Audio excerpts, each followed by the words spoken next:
Hey, this is Supertramp Yuki here, Corix the Game Cat. You're watching me burn my copy of Out of Ammo, physical copy that is. Enjoy viewer takeover.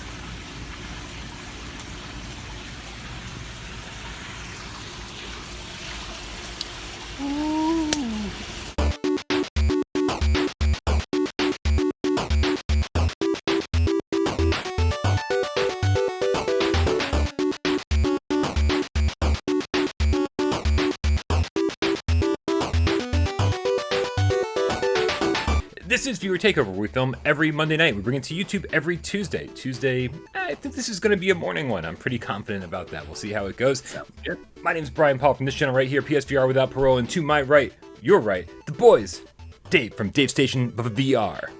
How's it going? And to his left, your right, further right, can't get this right, AJ from The Underground, PSVR Underground. What's up, Brian? Dave, Game Cats. Guys, of course, what we do here on Viewer Takeover every single week is we like to thank a whole lot of people. And the first person we want to thank, Supertramp Yuki, for that awesome Viewer Takeover introduction, aka Corix the Game Cat. What the hell is going on in his backyard, man? Like, just, the police should be notified. I feel like somebody should go do a wellness check, whatever those are called. Like, losing Dude, his shit.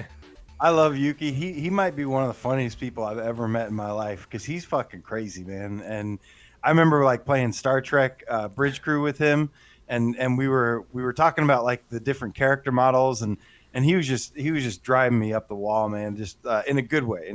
He's hilarious. And then of course he'll post like random shit on Twitter, and he'll be like, AJ, did you see this this new game announcement or whatever? And then he'll like loop in like a politician.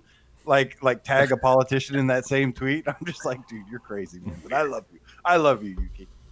Looks like he's got a nice pool too, right? Did I see a nice pool back there? Let me I come wouldn't mind swim taking a some. dip. It's been hot as shit in Florida. If you want to introduce next week's show, you might be out of luck. We got a few more in the queue, but make sure you send your Viewer Takeover introduction, short, sweet, sedexy. Ooh, Seductive. I just made a new word. It's like Sudoku, except it uses circles. Yeah, there you go. It's craziness. Without parole at gmail.com. But, of course, we don't just want to thank Supertramp Yuki. We also want to thank all of these people down here, these illustrious, fluffy kittens that send us $1 or more every single month over on patreon.com/withoutparole.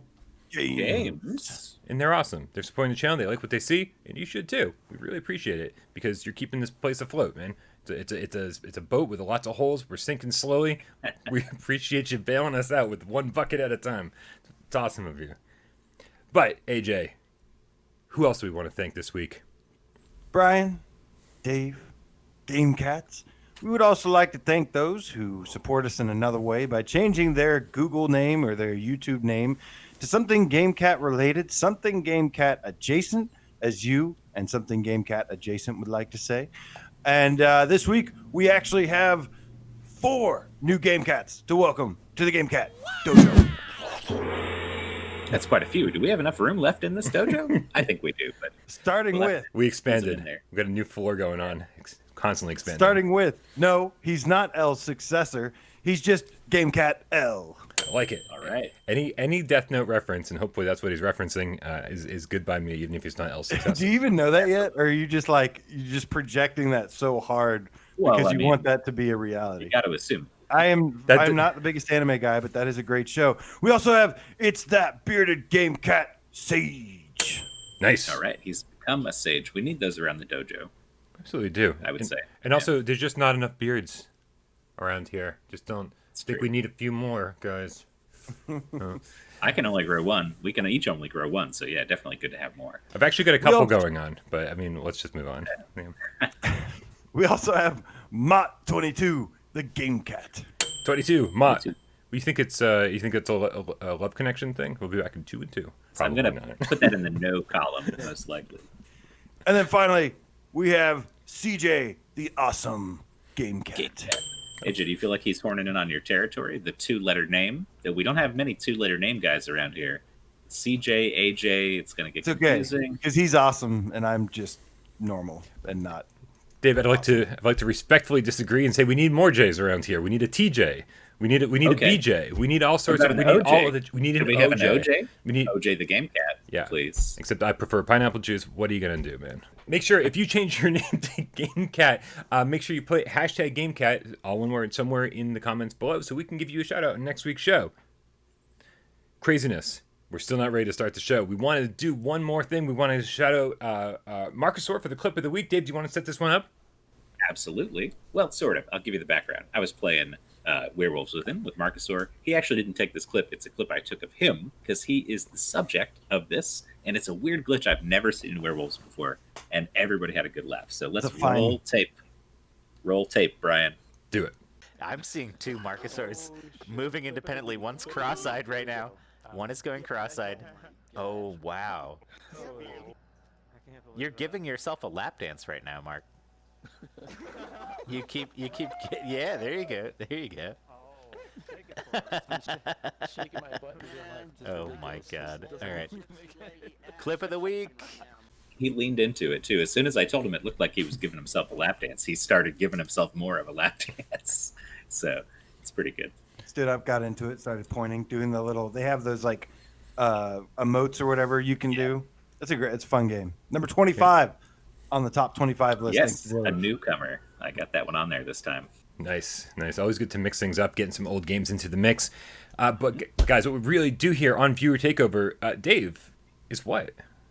Well, we got a few questions in the queue, in the hopper, and we're going to pull them out one by one and take a look at them, dust them off, and answer the questions. I think really that's the meat of the show. We're answering the questions that you guys from the community have submitted in one of two ways. You can either go to our Discord, which is in the link below, as always, on every single video on this channel, and we hang out there all the time.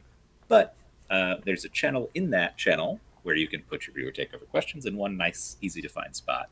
Or, if you want to make it harder, just a little harder, you can leave a comment on any YouTube video with the hashtag Viewer Takeover and your question. Brian will sift through those and find one to talk about. So we got 3 this week. And AJ, you want to take this first one? Sure. I got this. First one comes from Billy Paw, the Game Cat, meow, from the breaking news report that dropped today, and says, even though Sony outlined what to expect from Thursday's State of Play on the PlayStation blog, it seems like there could still be a lot of surprises. What do you guys expect / hope to see? ? Hashtag Viewer Takeover.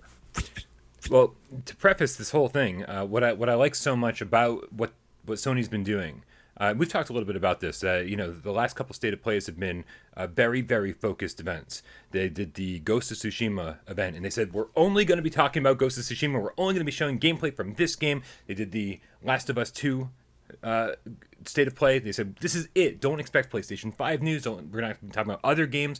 They're very focused. They've sort of getting their message out there properly. So instead of saying, we're going to do a State of Play,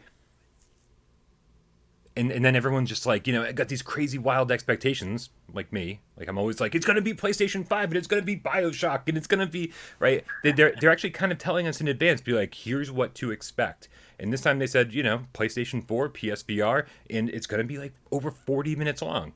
So immediately I'm like, this is cool, because I'm not sick of hearing about PlayStation 5. Like, I can't get enough PlayStation 5 news. But man, it's like, let's reel it in a little bit and talk about what's coming immediately, what's coming before PlayStation 5.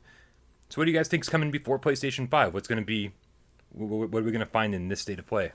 Well, so it's weird because I don't know what we don't know. And I feel like we'll see a lot of stuff that we don't even know to look forward to during this.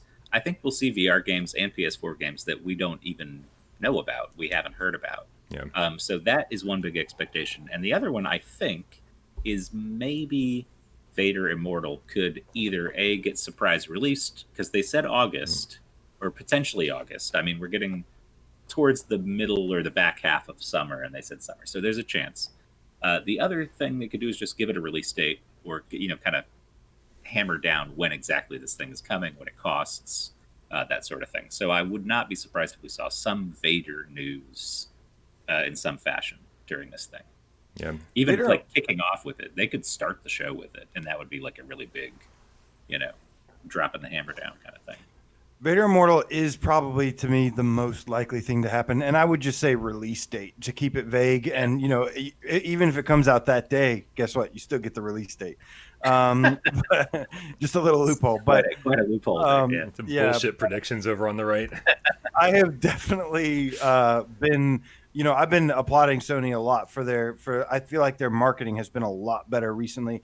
They did mention that there's going to be maybe some PS5 stuff, but no big announcements, just some third party indies that were showcased there. They're going to give a little bit more info on.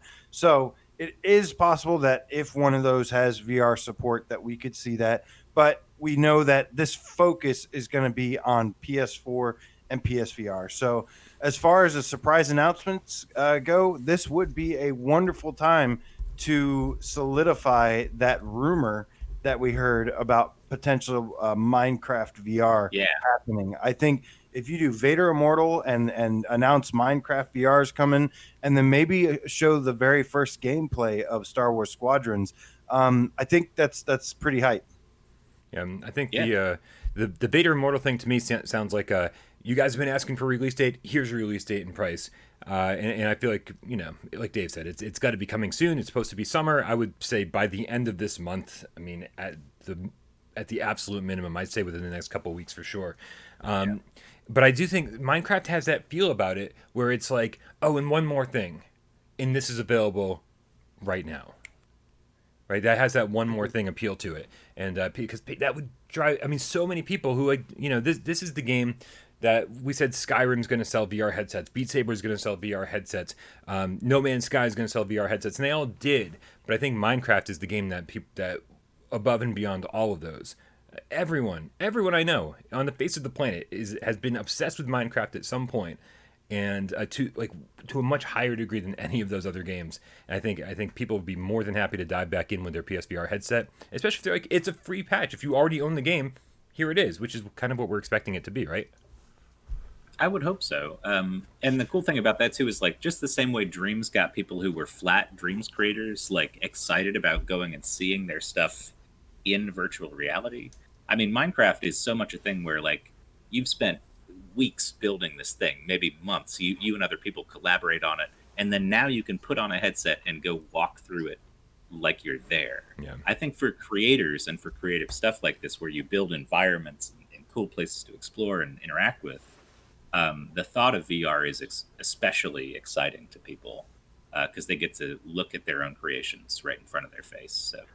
It would be nice. I think it'd be huge. But of course, this is just speculation. I wouldn't go in there just expecting 100% Minecraft VR is going to get announced. Nope. It could very well not. But we do know that there will be a focus on other VR games, and I do think that there will be other announcements as well, new ones. Yeah, and we should. I think AJ, you sort of briefly mentioned it, but third party is the focus. So don't expect anything. They said specifically For PS5. Well, no, but also from any Sony-owned studios. They said no PlayStation Studios stuff. So I would say don't expect to see like a reveal for Astrobot 2 or like that Horizon Zero Dawn VR game that they were supposedly working on. Any stuff like that is off the table. No PSVR 2. No new hardware, nothing like that. I will say that I think that here we are, beginning of August. This is going to be one of the last state of plays, I'm assuming, before October rolls around. That's only 2 months away. And so, Spooky Game Month is almost here, and it's my favorite month ever, and I can't believe, like, it's just on the horizon. I'm so excited, you guys don't even know. Like, for the first time I woke up today, and I was like, we're only 2 months away from October. This is great. Been talking about it. We've been talking about it since the beginning of summer. So. Yeah, I hate summer. I love fall. Those paying attention, no. Yes. Oh, absolutely. And so there are two things I'm going to speculate. These are my big, I hope to see these. And one is way out of left field or right field, whatever the sports analogy might be, because I don't know. The first one is more likely. I think we're finally going to see Sony talk about Bully a Dear Father. I think they go, hey, you know what? This is a game that people are interested in. It's more on the indie side of things than anything, but it's a spooky game, and it's got it's been worked on for quite a while, and I think we might see that on Sony stage. The thing that is totally probably not going to happen, but I have this weird feeling it might. Those Who Remain, which came out last year as a PlayStation 4 flat game. There's something about that game. Every time I've seen it, I look at it and go, this should be a VR game. This should be a VR game, upside down every single day, left and right. It doesn't look like it should be a flat screen game, and everybody I've talked to has been like, we'll see, and I'm like, no one's saying no. Everyone's saying, we'll see. I'm like, So those who remain, I'm hoping we get VR support for that this October. I don't know what those who remain game is. I definitely don't think Fully Dear Father is going to be no offense. I agree However, with that. I'm on your side with this one. I think at best, if we get some new exciting feature or something, maybe they finally tell us how the PS VR 1 maybe integrates with the PS5, maybe. Because they didn't sound like they completely shied away from PS5 stuff. They just said no big announcements, like no game reveals, anything like that. So any information on that, maybe we see like this adapter that they talk about or something like a PS4 game, a PSVR game playing on PS5 would be really, really cool. That would be pretty cool. Other thing that just popped into my head that would be interesting and might happen is some kind of update or more footage on Humanity, the Mizuguchi game. Nice. Because that has kind of fallen off the radar, but it was shown before PS5 stuff. They never specifically said, oh, this is a PS5 game. So I have to assume it's going to have a PS4 version as well. So this would be a really good time to show that off, because it originally came from a State of Play, right? When they showed us, that was like the first big State of Play where everybody was like, what's this fucking VR stuff? Get this out of my face. Right. So that would be a cool one to bring back. Yeah, that would be great. I'd love to see a release date for that. It's about time. Because that game doesn't scream like, huge development cycle to me. It sounds like, we saw that game when it was early in development, and it should be out by now. Just as far as, I don't know how big the team is. I think it's pretty small. We'll see what happens. What do you guys think? Move on to the next question? Indeed, we shall. I'll take this one. Thank you. This comes from Kyle Knecht. Kyle Knecht. I don't know if the K is silent. I'd go with Silent K. He says, yeah. Okay, Silent K. That's a cool name. Silent K sounds like a band name. Hashtag Viewer Takeover. Do you think Dreams getting the PSVR patch is going to get an endless supply of content to play, review, and stream for PSVR YouTubers? I feel like this is the Super Mario Maker game that the PSVR community has been needing. It's hard to think of a slow week or nothing to stream when Dreams exist. Thoughts? I think compared to Mario Maker, this blows it out of the water. Mario Maker games are always Mario games, right? So no matter which Mario game you're into, it's still a Mario game. You can make Mario Maker in Dreams. You can also do that. Maybe. Right. So make Mario in Dreams. So at least this has some diversity to it. If you want to focus on racers one week, if you want to focus on first-person shooters one week, focusing on 3D platformers, or third-person platformers, the variety is there. So yeah, I 100% say yes. Yeah, you can endless supply. I'm gonna say maybe. Maybe there was an initial influx right when the VR was an option. People who were already ready to flip their stuff over or considering it, from the beginning, I want to make something that when VR's here, I can get Lloyd to flip the switch and it'll be ready to go. And we saw a bunch of that the first half a week, but then it slowed down to kind of a pretty low pace at this point. And I've played a bunch of great stuff, but it's not like it's coming out that quickly anymore. And so I would imagine we're going to get to a point where there's one or two really outstanding Dreams a week that we want to talk about, but it's not going to be hey, here's 15 or 20 that you need to play that just came out. So as far as an endless stream of content, I don't think that we can just focus on Dreams forever and have content, because there's slow weeks for Dreams, just like there is any other game that gets released. These people have to go through and publish it, and if it's not ready, it's not out, and we'll get dead weeks, I think. Well, I agree. There would be maybe some downtime on it. I do think it's going to be endless regardless. And what I have seen firsthand, I am happy to announce on Viewer Takeover first, Dream Borders VR is in development as of right now. Is there footage playing underneath us? Do we have footage of that game, AJ, to play while we talk about it? Maybe I will give you some footage to put. If not, use your World imagination. Exclusive breaking news. PSVR. But it's snowboarding in VR. What I can tell you is that it takes a long time to not only first learn the tools, but then also make your game. And if you want to make it good, I want to make this game good. I don't want to do just like a concept thing, like, and honestly, it's going to take a lot of time. So it's not that nobody's doing anything.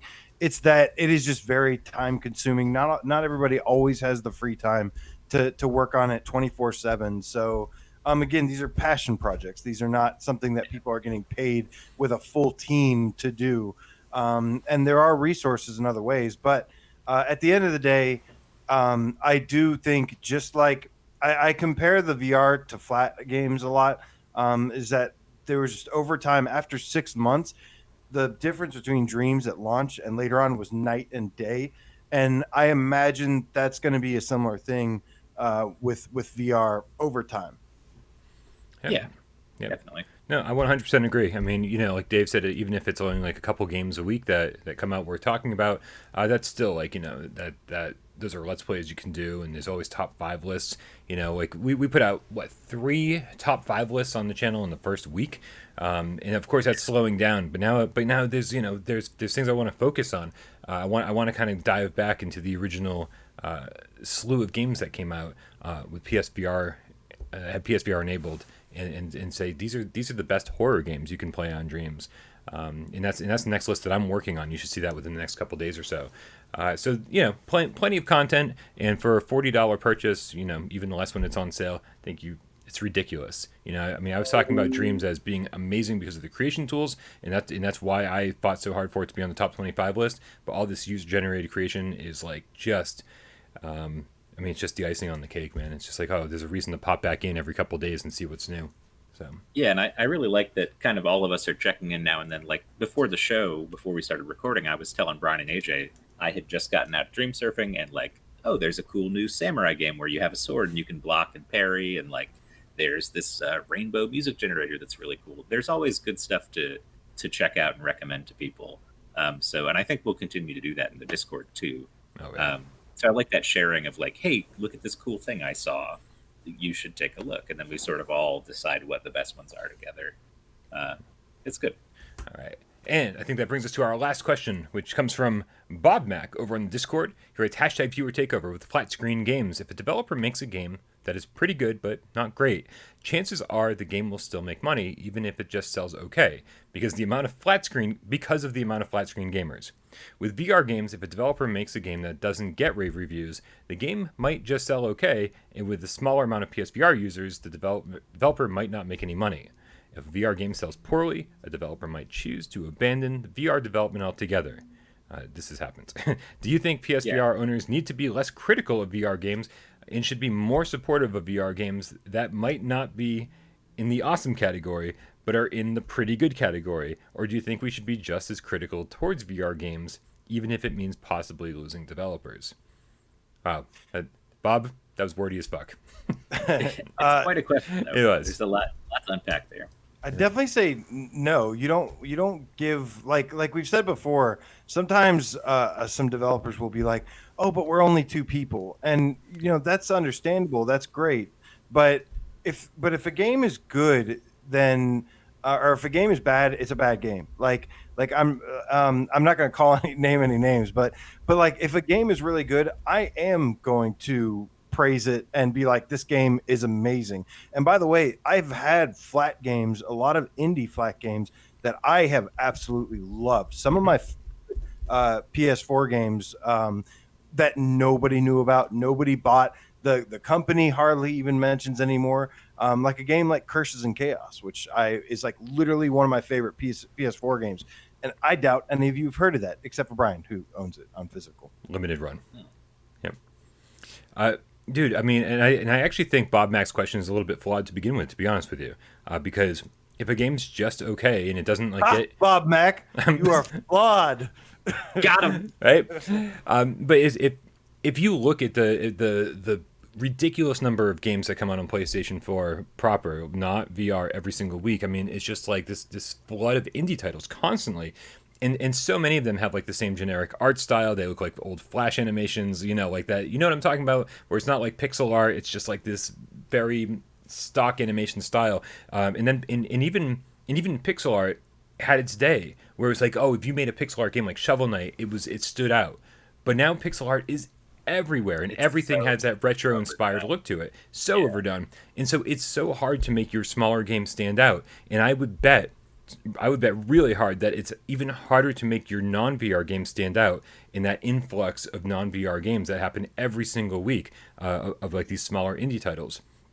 I think the VR market is still much smaller. And so like channels like us and Dave and AJ and everybody else making PSVR content, we gravitate toward what's new. And we go, what is this? What is it? You know, is it worth checking out? We live stream it or we review it or talk about it on Gamescast. Whereas if we were just a normal PlayStation 4 channel, we would let 10, 15, 20 games go every single week. They just pass right by us and we wouldn't even say a word about them.